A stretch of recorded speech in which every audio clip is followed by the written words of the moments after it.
حکیم لقمان رحمۃ اللہ علیہ فرماتے ہیں اگر انسان کے مزاج کا اندازہ لگانا ہو تو اس کی گفتگو سے بآسانی اندازہ لگایا جا سکتا ہے کہ اس کا مزاج کس طرح کا ہے۔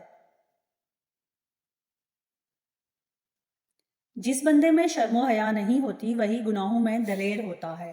جو احسار و قربانی کا جذبہ رکھتا ہے وہی مصیبت کا ڈٹ کر مقابلہ کرتا ہے اور دوسروں کی مدد کے لیے پہلی صف میں کھڑا ہوتا ہے۔ بدمزاجی اور بری باتیں اخلاق کو بگاڑ دیتی ہیں۔ بدمزاجی سے محبت نفرت میں تبدیل ہو جاتی ہے۔ جو شرم و حیا رکھتا ہے بہت سی برائیوں سے چھٹکارا پا لیتا ہے۔ مصیبت میں دوسروں کے کام آنے سے حقیقی مسرت ملتی ہے۔ بروں کی ہم نشینی سے بچ کر رہو، اس سے اخلاق و عادات پر منفی اثر پڑ سکتا ہے۔ ہر انسان کے اندر اللہ تعالیٰ بستا ہے۔ اللہ تعالیٰ فرماتا ہے کہ میں تمہارے اندر ہوں، تم مجھے دیکھتے کیوں نہیں؟ جو شرم و حیا سے عاری ہے اس میں ایمان کا ذرہ بھی نہیں ہے، اس لیے کہ حیا ایمان کا حصہ ہے۔ نفرت فساد ابھارتی ہے جبکہ محبت امن و سکون دلاتی ہے۔ اچھے اور عمدہ سے عمدہ لباس پہننے میں شرعی اعتبار سے کوئی حرج نہیں۔ اللہ کے نزدیک اصل اہمیت دل اور ذہن کو حاصل ہے، لباس کو نہیں۔ عمدہ لباس پہننے والا حد درجہ نیک اور سادہ لباس پہننے والا انتہائی کار بھی ہو سکتا ہے۔ اچھے لباس سے دھوکہ نہیں کھانا چاہیے۔ جس نے تمہارے پاس امانت رکھی ہو اس کی امانت واپس کر دو۔ اگر کوئی تم سے خیانت کرے تو بھی تم اس سے خیانت مت کرو۔ اپنی ضروریات کی تکمیل راز میں رکھا کرو کیونکہ صاحب نعمت پر لوگ حسد کرتے ہیں۔ انسان جو کچھ بھی کرتا ہے بدلے کی لالچ میں کرتا ہے۔ بے غرض کام تو اللہ کی صفت ہے۔ ولی چونکہ اخلاق اور خداوندی حاصل کر لیتے ہیں اس لیے ان کے کام بھی بے غرض ہیں کہ وہ بے نیاز ہیں، اور انسان کے کام غرض پر اس لیے ہیں کہ وہ محتاج ہے۔ بہترین صدقہ وہ تنگ دست آدمی کا صدقہ ہے، اور صدقے کا آغاز بال بچوں والوں سے کرو۔ بچہ بھی جب تک ایک دوسری اچھی چیز نہیں دیکھ لیتا پہلی چیز کو نہیں چھوڑتا۔ دنیا کے سارے کام بدلے کی بنیاد پر چلتے ہیں۔ ہم کسی کو سلام کرتے ہیں تو بدلے میں اس کے سلام کا انتظار ضرور کرتے ہیں۔ صرف اللہ کی طرف سے جو سلام بھیجا جاتا ہے وہ غرض سے خالی ہوتا ہے۔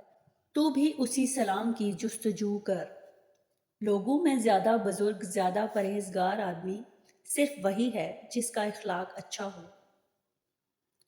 وہ شخص قابل مبارکباد ہے جو اپنا عیب دیکھے۔ اگر کوئی اپنا عیب بتائے تو اسے اپنے لیے تسلیم کرے۔ اگر وہ عیوب تجھ میں نہیں ہیں تو مطمئن نہ ہو سکتا ہے وہ عیب تجھ میں ظاہر ہو جائیں۔ اپنے عیب کو تسلیم کرنا انکساری اختیار کرنا ہے جو اللہ کی رحمت کا سبب اور مقام ہے۔ ایک طریقے سے نیکی میں لگ جانے سے سارے طریقے آسان ہو جاتے ہیں۔ اے انسان، تو اپنی عمر کے بیجوں کو شور زمین میں بو رہا ہے تاکہ آخر کار ہلاک ہو جائے۔ ایسی قیمتی عمر کو تو بغیر نفع حاصل کیے کیوں ضائع کر رہا ہے؟ اے کام کے آدمی، کیا تجھے نقصان نہ ہوگا کہ چمن دے کر خارستان لیتا ہے جو عمر دنیا میں صرف ہوئی نہ رہی؟ سب سے زیادہ اندھا پن ہدایت پانے کے بعد دوبارہ گمراہ ہو جانا ہے۔ مبارک ہے وہ شخص جسے اللہ نے اپنی جانب بلایا۔ اگر تو گنی چنی عمر ہی دے دے گا تو وہ اللہ کی راہ میں لا انتہا ہو جائے گا۔ بندگی میں بسر کی ہوئی 10 روزہ زندگی بے حد ہو جائے گی۔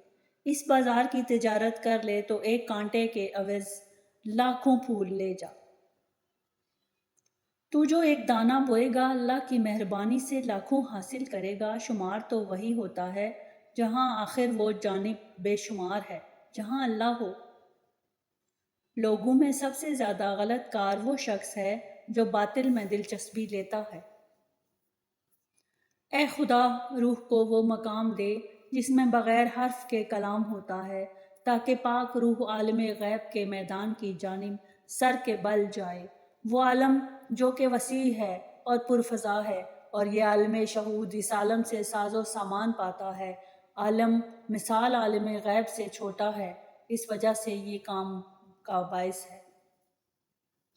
آزادی کا سنگیت صرف آزادی کے ساتھ پھوٹتا ہے۔ انسان ایک کہے کے عوض اللہ تعالیٰ کا نور اس کی روشنی ہوتی ہے۔ تیرے لیے 2 اشارے ہیں، میں تمہیں ایک اشارہ کرتا ہوں، غور سے سن، ہوش کو چھوڑ دے، پھر ہوشیار بن جا۔ کان کو بند کر لے، پھر کان لگا۔ کیا میں نہیں کہہ رہا ہوں کہ تو ابھی کچا ہے، تو موسم بہار میں ہے اور تو نے موسم گرما نہیں دیکھا۔ اے لوگو، یہ دنیا درخت کی طرح ہے اور ہم اس پر آدھے کچے پھل کی طرح ہیں۔ کچوں کی گرفت شاخت پر سخت ہوتی ہے، کیونکہ کچے پن میں شاہی محل کے لائق نہیں ہوتا۔ جب پک گیا، وہ ہونٹوں کو چپکانے والا شیری بن گیا تو اس کے بعد شاخوں سے گرفت ڈھیلی کر لیتا۔ مرغن غذائیں اور پرتکلف کھانے عام طور پر انسان کے حسن عبادات پر برا اثر ڈالتے ہیں۔ جب اس خوش نصیبی کی وجہ سے منہ میٹھا ہو جاتا ہے تو دنیا کا ملک انسان کے لیے بے وقت ہو جاتا ہے۔ سخت گیری اور تعصب کچا پن ہے۔ جب تک تو پیٹ کا بچہ ہے، تیرا کام خون پینا ہے، اور دوسرا اشارہ باقی رہ گیا۔ لیکن اس کو بتانا میرا کام نہیں ہے، وہ تجھے روح القدس بتائے گا۔ اگر کوئی پرتکلف غذا استعمال کے لیے اللہ سے الفت و محبت کا رابطہ پیدا کر سکتا ہے تو وہ نہایت خوش نصیب ہے۔ اگر دولت مند ہونا چاہتے ہو تو 1 لونگ لو اور اس پر 21 بار سورہ کوثر اول آخر درود شریف پڑھ کر پھونک مارو اور کسی کپڑے میں لپیٹ کر گھر کے صحن میں رکھ دو، جلد ہی دولت مند ہو جاؤ گے۔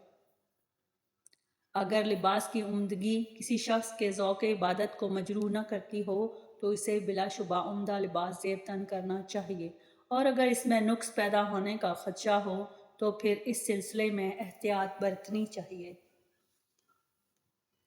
آنسو خاموش و تنہا موت کی طرح پگھلتے ہیں اور کسی کو خبر تک نہیں ہوتی۔ کھانسی نہ جا رہی ہو تو گرم پانی میں گڑ کا ٹکڑا ڈال کر پی لو، کھانسی 1 گھنٹے میں ختم ہو جائے گی۔ گو کہ خاموش رہنا بھی عبادت ہے، لیکن حق بات پر خاموش رہنا سب سے بڑی منافقت ہوتی ہے۔ اور ہمیشہ اچھی گفتگو کرو، اچھی باتیں کرنے کے احتیاط سے اچھے اخلاق کی تعمیر ہوتی ہے۔